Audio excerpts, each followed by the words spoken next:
देखिए प्रश्नावली 6B आपका दिया गया है। क्वेश्चन नंबर 1 दी गई है आपकी कि रेखा यल और यम बिंदु ओ पर क्या करती हैं, प्रतिच्छेद करती हैं।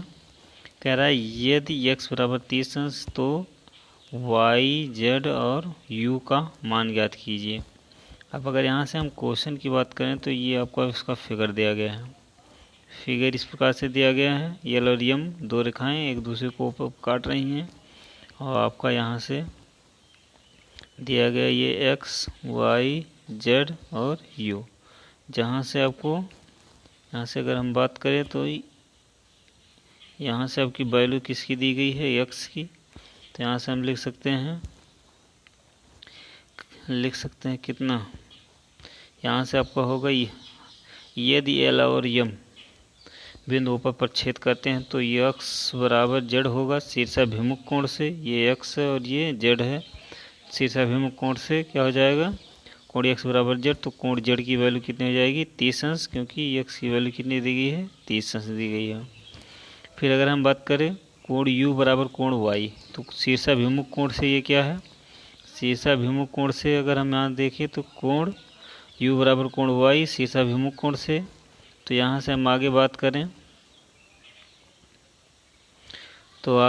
यहाँ से संपूर्ण कोणों का योग कितना होता है 360 अंश। कोण x प्लस कोण y प्लस कोण z प्लस कोण u बराबर 360 अंश। तो यहाँ से हम लिख सकते हैं x की वैल्यू 30 अंश, y की वैल्यू y लिख सकते हैं और कोण z की वैल्यू 30 अंश मिला, कोण u की वैल्यू भी y लिख सकते हैं, क्योंकि यहाँ पर आपका ऊपर दिया गया है कोण u बराबर कोण y बराबर 360 अंश। तो y जोड़ेंगे 2y और 30 60 ले जाएंगे दूसरे पक्ष में तो माइनस हो जाएगा। तो कोण 2 इंटू कोण y बराबर 360 माइनस 60, इसलिए कोण y बराबर 300/2 आ जाएगा। तो y की वैल्यू कितनी मिल जाएगी 150। तो कोण x बराबर 30 दिया गया था, y की वैल्यू 150 और z की वैल्यू 30 अंश और u की वैल्यू भी कितनी हो गई 150 अंश। अब अगर यहाँ बात करें क्वेश्चन नंबर 2 की, कह रहा है चित्र में y का मान ज्ञात कीजिए। यहाँ से इस प्रकार से चित्र दिया गया है।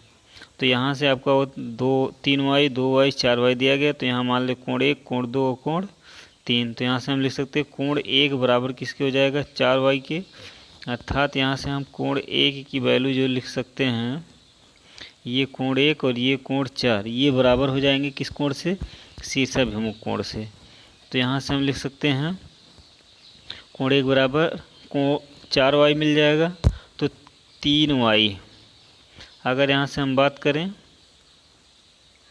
तो यहाँ से 3y और कोण 1 और कोण 2 ये मिलेगा एक क्या रेखीय कोण से 180 अंश। तो हम यहाँ से लिख सकते हैं ऊपर 3y प्लस कोण 1 प्लस 2y बराबर 180 अंश रेखीय कोण से।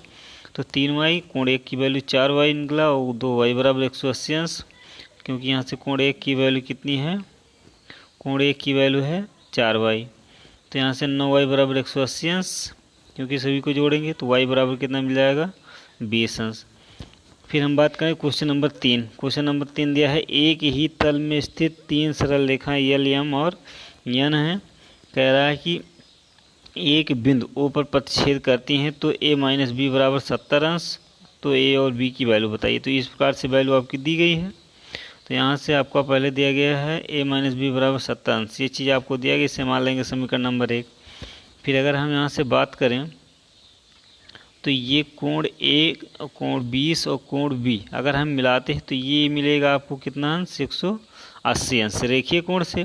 तो हम वही चीज़ यहाँ लिखे हैं a प्लस बी प्लस 20 अंश बराबर 180 अंश किस कोण से, रेखीय कोण से। 20 को ट्रांसफर करेंगे तो a प्लस बी बराबर 180 माइनस 20, तो a प्लस बी बराबर कितना हो जाएगा 60 अंश।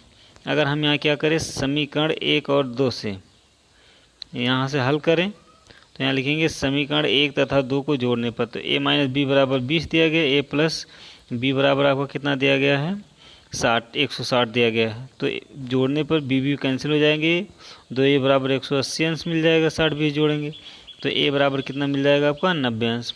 अगर हम यहाँ से a बराबर 90 अंश रखते हैं तो a प्लस बी बराबर 160 दिया गया है समीकरण 2 से।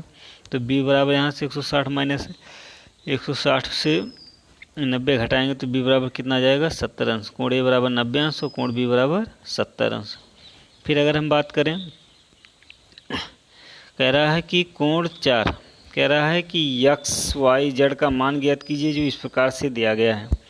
तो यहाँ से अगर हम बात करें तो ये वैल्यू आपकी दी गई है, यह वैल्यू आपकी दी गई है 100 अंश, और ये कितनी दी गई है वाई, ये जेड दी गई है और ये एक्स दी गई है। तो कोण जेड जो होगा कोण एक्स के बराबर होगा शीर्षाभिमुख कोण से, कोण 100 कोण वाई के बराबर होगा शीर्षाभिमुख कोण से। तो चलिए इसी का हम आगे हल देखें। तो यहाँ से अगर जैसे कह रहा है कि एल और एम दो सीधी रेखाएं हैं जो ओ पर क्या करती हैं, प्रतिच्छेद करती हैं। तो यहाँ लिखेंगे कोण वाई बराबर 100, जैसे कि यहाँ ऊपर दिखाया गया है शीर्षाभिमुख कोण से। कोण एक्स बराबर क्या आ जाएगा, कोण जेड हो जाएगा। तो यहाँ से लिखेंगे संपूर्ण कोण का योग, संपूर्ण कोणों का योग। तो यह यक्स 360 होगा, x plus y plus z plus 100 बराबर 360 अंश। तो यहाँ से लिख लेंगे यक्स प्लस 100 और प्लस यक्स प्लस 100, क्योंकि वाई बराबर 100 मिला है।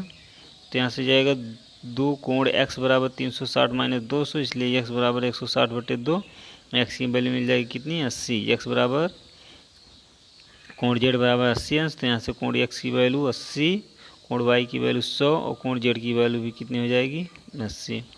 अब अगर हम यहाँ से बात करें क्वेश्चन नंबर 5 की, कह रहा है यदि कोण ए बराबर 50, कोण बी बराबर 60, तो कोण सी डी ई एफ की वैल्यू ज्ञात कीजिए या मान ज्ञात कीजिए।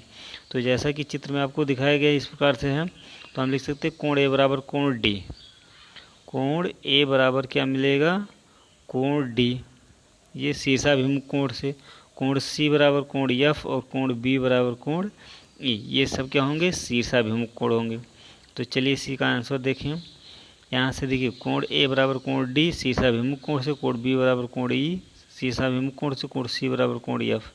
अब कोण डी बराबर हम कोण ए भी लिख सकते हैं, कोण ए की वैल्यू 50 अंश है, तो डी बराबर भी आपका क्या आ जाएगा, 50।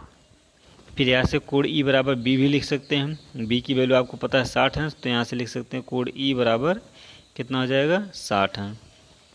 कोण सी बराबर अगर हम देखें तो कोण सी अगर ये देखें तो हमारा यहाँ से कोण सी में मिल जाएगा, ये यहाँ से यहाँ तक पूरा रेखीय कोण बन रहा है 180 अंश। तो सी की वैल्यू अगर हमें निकालनी है तो हम क्या लिखेंगे, 180 माइनस बी प्लस ए कर देंगे तो हमें सी की वैल्यू ज्ञात हो जाएगी।